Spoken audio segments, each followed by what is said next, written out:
sana maisip mo rin anong klase ng trabaho. Tinanggap kita kung anong meron ka, di ba? Hindi kita minaliit. Sisigaw-sigawan mo ako dito Oo. sa pamamahay ko. Hindi ako sumisigaw dyan. Pinaparamdam ko lang sa'yo kung ano yung ginawa mo sa akin dyan. Alam mo yan, minahal kita dyan, di ba? Lahat-lahat yun binigay ko sa'yo. Pero isipin mo mabuti ang bagay na naibigay mo na, inaibigay mo na, alam mo yan sa sarili mo. Tinanong kita kung paano to pag naghiwalay tayo. Ano sinabi mo sa akin? Ibabalik ko yung pera na yan, paghihirapan ko. Bakit tinatanggi mo hindi naging tayo? Hindi naman talaga. Dahil Talaga customer hindi kita. tayo? Ganito na lang. Ano na ang mapagdideal yung dalawa? Ganito na lang, ma'am. Hati na lang po namin investment.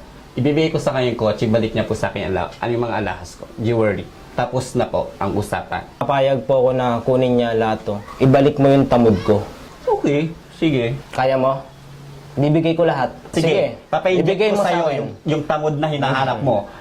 Hindi ko lubos kasi maisip kung bakit mo to ginawa sa akin eh. Sobra na nga tumulong sa'yo, di ba?